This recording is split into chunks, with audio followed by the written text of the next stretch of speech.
आसमान में कभी अंगारे तो कभी चिंगारी। आधी रात में जिसने भी ये नजारा देखा हैरान रह गया। आखिर क्या हुआ था, ये माजरा क्या है, आइए हम आपको बताते हैं। मध्य प्रदेश के आगरमालवा के आमला इलाके में सुजलॉन कंपनी की एक पवन चक्की है। इसमें अचानक आग लग गई। आग की लपटें इतनी तेज उठीं कि कुछ समझ पाना भी मुश्किल था और देखते ही देखते उसके पंखे जलकर खाक हो गए। इस घटना में करोड़ों रुपए के नुकसान का अनुमान है। आग किन कारणों से लगी इसका पता नहीं चल सका है। मामले की जांच की जा रही है। वहीं पवन चक्की में आग का वीडियो तेजी से वायरल हो रहा है।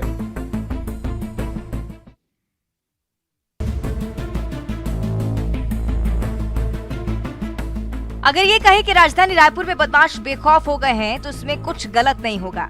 आए दिन आपराधिक वारदात को अंजाम दिए जा रहे हैं। अब स्क्रीन पर चल रहे इस वीडियो को ही देख लीजिए। सरे बाजार बदमाशों ने बुलंद हौसले का परिचय दिया है। आसपास काफी लोग खड़े हैं, तभी एक युवक को कुछ बदमाश पकड़ लेते हैं। फिर उसने पीटना शुरू कर दिया। मिली जानकारी के मुताबिक जिसकी पिटाई की जा रही है उस युवक का नाम वैभव शुक्ला है।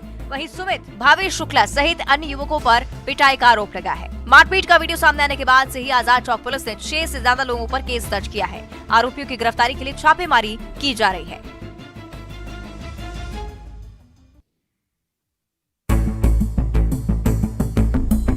मध्य प्रदेश के भिंड के गौरी सरोवर किनारे सड़क पर बाइक को लहराते गाड़ी तेज भगाते वीडियो कुछ दिनों पुराना है। बाइक सवार युवकों ने चलते हुए फायरिंग कर दहशत फैला दी। इसका वीडियो वायरल हुआ तो पुलिस के कान खड़े हो गए। पुलिस के नाक के नीचे बदमाश ऐसा कैसे कर सकते हैं, लिहाजा तत्काल एक्शन लेते हुए पुलिस ने फायरिंग करने के 3 आरोपियों को घटना के 3 दिन बाद गिरफ्तार कर लिया। युवकों के पास से 3 देसी कट्टे और जिंदा कारतूस जब्त किया गया है। तीनों आरोपी 20 से 21 साल उम्र के हैं। आरोपियों पर पहले से भी कई मामले दर्ज हैं। आरोपियों में विष्णु यादव उम्र 22 साल जिस पर 9 मामले दर्ज हैं, ऋषि उर्फ ऋषिकेश यादव जिस पर 8 मामले पहले से ही दर्ज हैं और तीसरा आरोपी 21 वर्षीय श्यामू है। सभी को पुलिस ने गिरफ्तार कर जेल भेज दिया है।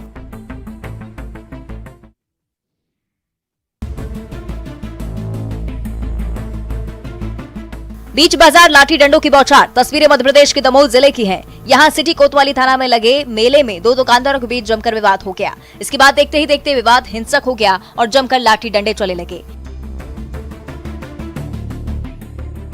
बाजार में लाठी पर टांगकर हवा मिठाई बेचने वाला उसी लाठी से हमला कर रहा है। अन्य दुकानदारों के हाथों में भी लाठी डंडे हैं। वे एक दूसरे पर वार कर रहे हैं। पुलिस के मुताबिक दुकान लगाने को लेकर इनके बीच विवाद हुआ। बताया जा रहा है कि मारपीट घटना में 4 से 5 लोगों को गंभीर चोटें आई हैं। घायलों को इलाज के लिए अस्पताल में भी भर्ती करवाया गया है। पुलिस ने दोनों पक्षों की शिकायत पर एक दूसरे के खिलाफ केस दर्ज किया है।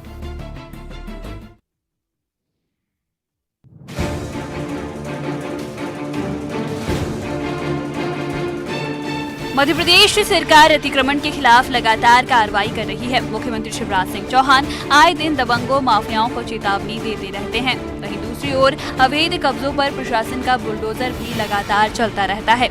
इसी कड़ी में खरगोन में भी अतिक्रमण के खिलाफ बड़ी कार्रवाई की गई। प्रशासन ने करीब 60 करोड़ की सरकारी जमीन से अवैध कब्जा हटाया।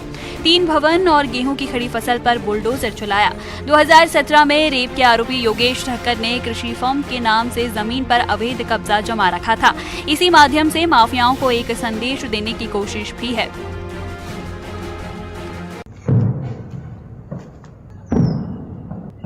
जम्मू कश्मीर में पुलिस और सेना लगातार आतंकियों का सफाया करने के लिए अभियान चला रही है। पुलिस को सूचना मिली है कि सिद्रा इलाके में कुछ आतंकवादी मौजूद हैं। सूचना के बाद सुरक्षा बलों ने ऑपरेशन शुरू किया। पूरे इलाके को घेरकर सुरक्षा बलों ने 3 आतंकियों को एनकाउंटर में ढेर कर दिया। मारे गए आतंकियों के पास से 7 AK-47 राइफल, 3 पिस्टल समेत अन्य गोला बारूद बरामद किया गया है। पूरा घटनाक्रम के बारे में ADGP मुकेश सिंह ने बताया कि उन्होंने एक ट्रक की असामान्य गति देखी और उसका पीछा किया। ट्रक को जम्मू के सिद्रा में रोका गया, जहां से चालक भागने में सफल रहा। फिर जब ट्रक की तलाशी ली गई तो अंदर छिपे आतंकियों ने जवानों पर फायरिंग कर दी। जवाबी फायरिंग में दहशतगर्दों को ढेर कर दिया गया है। एनकाउंटर के बाद इलाके की नाकेबंदी कर तलाशी अभियान जारी है।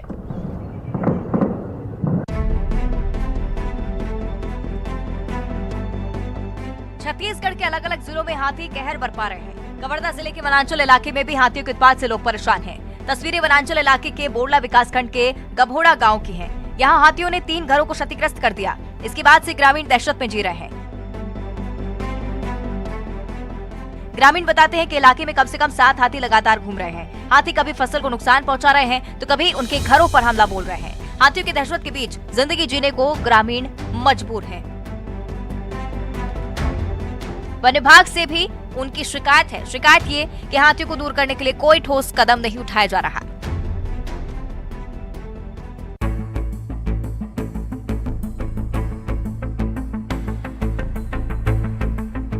छत्तीसगढ़ के अलग अलग जिलों में एक तरफ जहां हाथी के उत्पात की खबरें आ रही हैं, तो इसी बीच जशपुर से एक ऐसी खबर आई जिसे सुनकर लोग सन्न रह गए। जशपुर के बगीचा वन परिक्षेत्र के कोरडेग में एक हाथी की मौत हो गई। तस्वीरें देखिए, विशालकाय गजराज का मृत शरीर कैसे जमीन पर पड़ा है। जिस हाथी को देखते ही लोग उल्टे पांव भाग खड़े होते हैं। मौत के बाद उसे देखने के लिए लोगों की भीड़ लग रही है। हाथी के सूंड के पास चोट के निशान है। बताया जाता है कि हाथी की मौत करंट लगने के कारण हुई है। इधर जानकारी मिलने के बाद वन अमला घटनास्थल पर रवाना हुआ। हाथी को दफनाने की प्रक्रिया जारी है। मामले की जांच भी की जा रही है। ये सर आपके हैंड ओवर कर रहे हैं ट्रैक्टर। फोटो मत खींचो। नहीं वीडियो बनेगा सर, वीडियो बनेगा सर। क्या रेत माफियाओं पर पुलिस मेहरबान हो गई है? ये सवाल इसलिए उठ रहा है क्योंकि अवैध रेत से लदे एक ट्रैक्टर को पुलिस ने कार्रवाई करने के बजाय छोड़ दिया। ट्रैक्टर को छोड़ने का वीडियो भी वायरल हो रहा है। ये वीडियो तब सामने आए हैं जब छत्तीसगढ़ के कई जिलों में रेत का अवैध खनन और परिवहन लगातार हो रहा है। पेंड्रा जिले में सोन नदी के कई घाटों पर माफियाओं का बोलबाला है।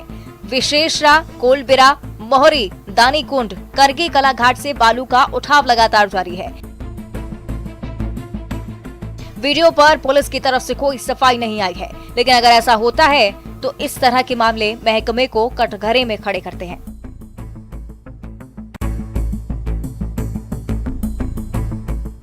मध्य प्रदेश के बुरहानपुर से होकर बहने वाली ताप्ती नदी से अवैध बालू खनन के मामले लगातार सामने आ रहे हैं।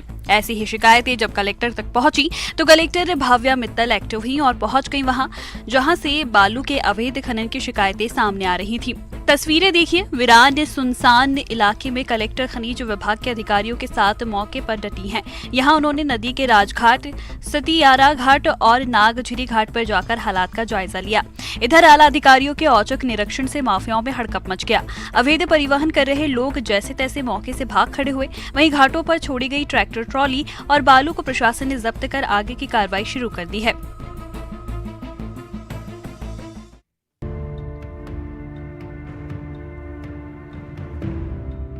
एक तरफ कड़कड़ाती ठंड और दूसरी तरफ खुले आसमान के नीचे रात बिताने को मजबूर एक परिवार, बेबस, बेसहारा और लाचार।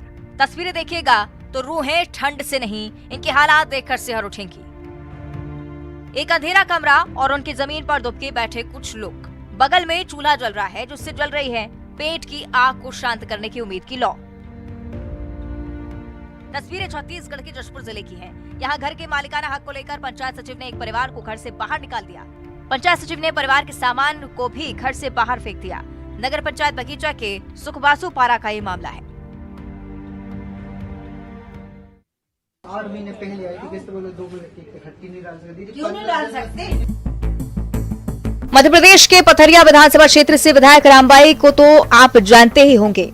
अपने चर्चित अंदाज के कारण रामबाई आए दिन सुर्खियों में रहती हैं। विधायक का एक ऐसा ही वीडियो वायरल हो रहा है जिसमें उन्होंने कड़े तेवर दिखाए हैं। दरअसल रामबाई दमोह नगर पालिका पहुंची, जहां शिकायत थी कि वार्ड पार्षद और नगर पालिका कंप्यूटर ऑपरेटर मिली भगत कर हितग्राही से किस्त ट्रांसफर करने के लिए 10,000 रुपए रिश्वत की मांग कर रहे थे। शिकायत सुनने के बाद रामबाई भड़क गई और ऑपरेटर की क्लास लगा दी। पार्षद को भी खूब खरी खोटी सुनाई।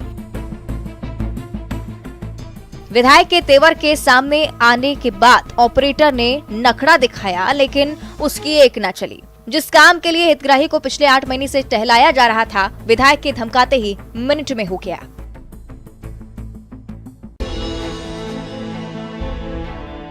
छत्तीसगढ़ में आरक्षण के नाम पर सियासत खूब हो रही है। इसका ना तो लोगों को फायदा हो रहा है, उल्टे उन्हें खामियाजा भुगतना पड़ रहा है।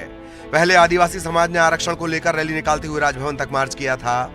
दूसरी तरफ सर्व पिछड़ा वर्ग ने आरक्षण पर मोर्चा खोल दिया है। समाज के लोगों ने कोंडागांव में सुबह से ही चक्का जाम कर दिया। इसके चलते वाहनों का परिचालन ठप हो गया। लोगों ने आरक्षण की मांग को बुलंद किया।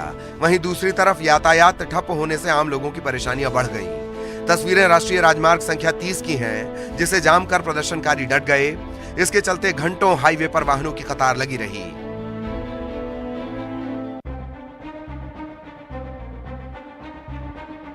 छत्तीसगढ़ का बीजापुर जिला नक्सल प्रभावित और दूरस्थ इलाकों में विकास पहुंचना तो दूर, जनप्रतिनिधि भी नहीं पहुंच पाए हैं। लेकिन विक्रम मंडावी जिले के पहले ऐसे विधायक हैं जिन्होंने मातला और वेंगला जैसे सुदूर गांव का दौरा किया। पहली बार किसी जनप्रतिनिधि को ग्रामीणों ने अपने बीच देखा तो सारी समस्याएं एक एक कर रख दी। सड़क, पानी, शिक्षा, स्वास्थ्य और तमाम वो सारी बुनियादी सुविधाएं जिसके लिए ग्रामीण सालों से तरस रहे हैं। इलाके में कार से पहुंचे विधायक विक्रम शाह मंडावी ने मोटरसाइकिल से बहरमगढ़ ब्लॉक के अति संवेदनशील इलाकों का दौरा किया। उड़ती धूल के बीच विधायक ने सफर किया तो जाहिर है उन्हें लोगों की समस्याएं खुद भी समझ आई होंगी। विधायक ने ग्रामीणों की परेशानियां दूर करने का आश्वासन दिया। इस मौके पर उन्होंने मौजूद अधिकारियों को भी इलाके के लोगों की समस्याओं को तत्परता से सुनने के निर्देश दिए।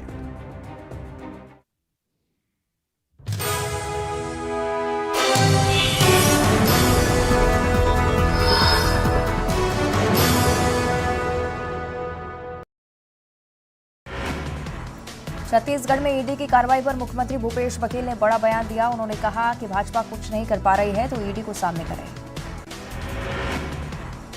दुर्ग में निगम और ट्रांसपोर्टर्स के बीच हुआ विवाद। अतिक्रमण खाली करवाने पहुंची थी निगम की टीम को देख भड़के ट्रांसपोर्टर।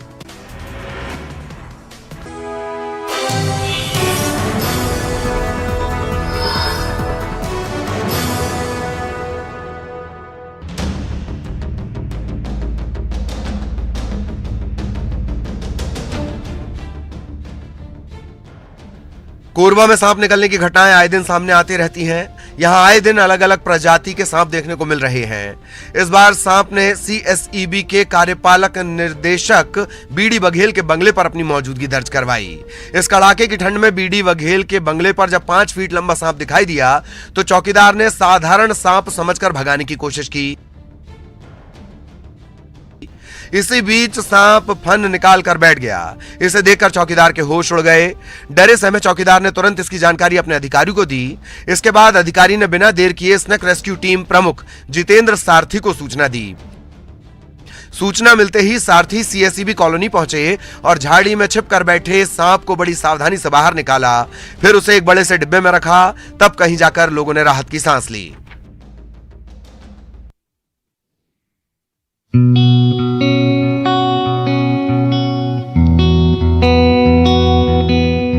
बाबा महाकाल की नगरी उज्जैन सरकार कई आकर्षक कलाकृतियों के निर्माण से रोज निखर रही है। एक और जहां 1 महीने पहले देश के पीएम नरेंद्र मोदी ने बाबा महाकाल कॉरिडोर का लोकार्पण किया था, तो वहीं अब महाकालेश्वर मंदिर के परिसर में देश का पहला जल स्तंभ स्थापित किया गया है। महाकाल कॉरिडोर और जल स्तंभ से मंदिर प्रांगण में सुंदरता में 4 चांद लग गए हैं। आरएसएस प्रमुख मोहन भागवत ने जल स्तंभ का लोकार्पण किया। शहर में 27 से 29 दिसंबर तक होने वाले अंतर्राष्ट्रीय जल सम्मेलन के मौके पर महाकालेश्वर मंदिर में ये देश का पहला जल स्तंभ है। पत्थर से बने 13 फीट ऊंचे स्तंभ पर चांदी की कारीगरी से चारों वेदों की त्रिचाएं उकेरी गई हैं। देश का ये पहला जल स्तंभ देश सहित दुनिया को जल संरक्षण का संदेश दे रहा है।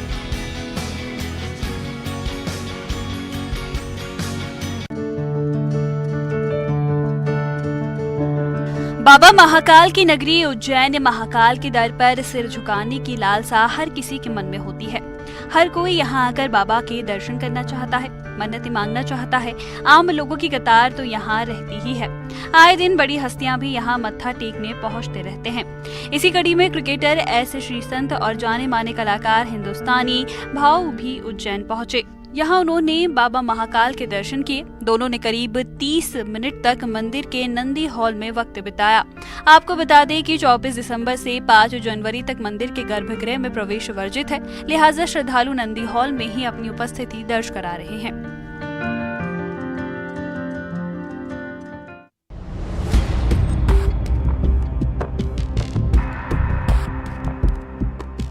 कोरोना की संभावित चौथी लहर और ओमिक्रॉन के नए वेरिएंट BF.7 के खतरे के बीच छत्तीसगढ़ स्वास्थ्य महकमा भी अलर्ट है।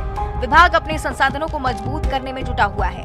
केंद्रीय स्वास्थ्य मंत्रालय के निर्देश के बाद अस्पतालों में तैयारियों को लेकर मॉक ड्रिल पहले ही की जा चुकी है। आगे भी स्थिति नियंत्रण में रहे, इसकी कोशिशें जारी है। दुर्ग जिले के अस्पतालों में भी पुख्ता तैयारी की जा रही है। स्वास्थ्य विभाग कोरोना वैक्सीन लगाने को लेकर भी एक विशेष अभियान चला रहा है। जिले के अलग अलग क्षेत्रों में सर्वे कराया जा रहा है। छूटे हुए लोगों को चिन्हित कर उन्हें वैक्सीन लगाने के लिए जागरूक किया जा रहा है। अब गांव में शिविर लगाने की भी तैयारी है। हालांकि स्वास्थ्य विभाग के आंकड़े राहत देने वाले हैं। जिले के 97% लोगों ने वैक्सीन लगा ली है, लेकिन बूस्टर डोज लेने वालों का आंकड़ा कम है।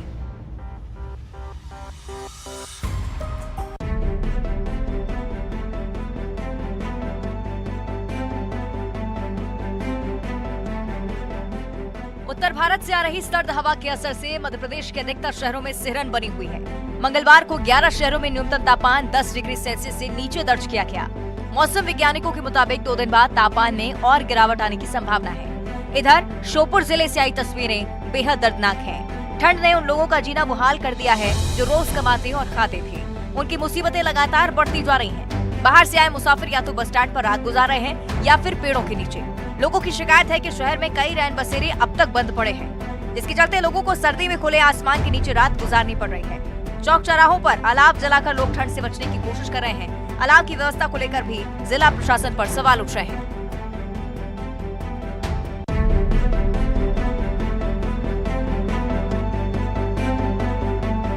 जेल, जहां जाने के बाद आमतौर पर कैदी समाज की मुख्य धारा से कट जाते हैं। 4 दीवारी के भीतर स्वतंत्रता खत्म हो जाती है।